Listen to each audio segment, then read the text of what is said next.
ભલે નિકાઉલા બધા સારા છે, સબ ઠીક ઠાક.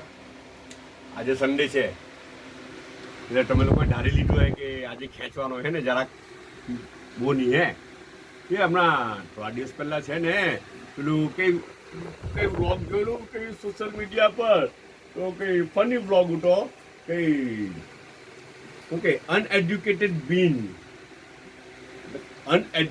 બીન્સ સમજ પડી ને. અચ્છા, હવે એક તો છે અનએજ્યુકેટેડ એટલે અભણ, અનએજ્યુકેટેડ એટલે આજે થોડુંક ટીચર બી બની ગયો હે. અભણ હિન્દીમાં કહેતો હોય ને અનપઢ, હિન્દીમાં એનું કે અનપઢ ને એજ્યુકેટેડ એટલે ભણેલો ગણેલો. એજ્યુકેટેડ એટલે ભણેલો ગણેલો, હિન્દીમાં કહેવું તો પઢા લીખા હે ને. તો અનએજ્યુકેટેડ હવે કોઈ મારા જેવું હોય થોડુંક અધૂરું ભણેલું હોય એમ તેમ હોય તો છે ને એને આપણે પેલું શું કહે ગુવારસિંગ કહે ને, તો તે ગુવારસિંગનું ભાઈ ઇંગ્લિશમાં ટ્રાન્સલેટ કરો. ગુવારસિંગને ઇંગ્લિશમાં ટ્રાન્સલેટ કરો શું કહેવાય? તો એ તો ટ્રાન્સલેટ કરી દીધું, મસ્ત ટ્રાન્સલેટ કરી દીધું. હું ખબર કર્યું ગવાર એટલે અનએજ્યુકેટેડ, ગવાર એટલે અનએજ્યુકેટેડ ને સિંગ એટલે ફલી એટલે બીન્સ. કારણ કે અનએજ્યુકેટેડ બીન્સ થોડીક વાતો મને સમજ જ નહીં પડી, પછી સમજ પડી કે એ તો આઈડી ગુવારસિંગને કહે, આઈડી ગુવારસિંગ એને કે અનએજ્યુકેટેડ બીન્સ એમ કે સમજ પડી ને. અને એક વાત કેમ સાચું કેમ ને, તો એનો છે ને ઇંગ્લિશમાં એનું નામ મને બી ખબર નહીં મળે હે. સાચું કેમ મને બી એનું ઇંગ્લિશમાં નામ ખબર નહીં મળે. ગુવાળિંગનું ઇંગ્લિશમાં નામ શું કહે? એમ તો ગુવારસિંગ, પણ સુરતી ગામડી ભાષામાં ગુવાળહિંગ કહીને હે ને.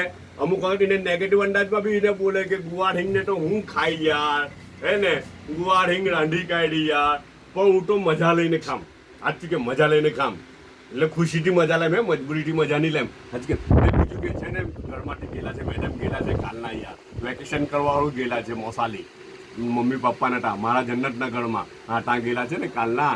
તો હવે પછી આ લોકો એટલું બધું કામ એ લોકોને થોડું અઘરું પડે એમ તેમ સમજ પડી ને, તો પછી હું કર્યું ખબર, રાતની જ ગુવારસિંગ મોકલી આપી ને રોટી બી રાતની જ મોકલી આપેલી છે. અચ્છા, આ વસ્તુ જે છે ને આ તો દૂધ છે, બહુ મસ્ત દૂધ, પેલું આપણે ડ્રાય ફ્રૂટવાળું દૂધની અંદર મલાઈ બી રાખેલી છે ને એની છે ને એમાં એક ખાસ કી પોઈન્ટ તમને કહેવાય ડ્રાય ફ્રૂટના, જે પછી પગ લાંબો બની જાય યાર.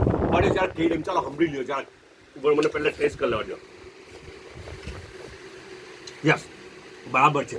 અચ્છા, એમાં એક વસ્તુ છે ને, આ દૂધમાં એક વસ્તુ ધ્યાનમાં રાખો, આ દૂધને જેટલું ચૂલા પર બાળેલું હોય, ચૂલા પર ને ખૂબ કકડવા દેવાનું, ખૂબ બળવા દેવાનું, અંદરનું પાણી બળવા દેવાનું. જેટલું પાણી વધારે બળેલું હોય ધીમી આંચ પર, સ્લો ફ્લેમ પર એને રવા દો ચૂલા પર 2 કલાક 4 કલાક.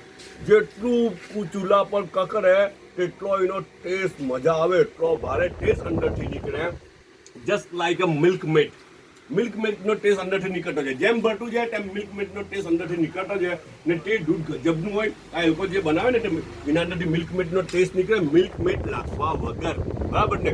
ચાયનો એક મગ છે. ઓકે, બધા પોતાનો ખ્યાલ કરજો, પાછા મળો ઇન્શાઅલ્લાહ.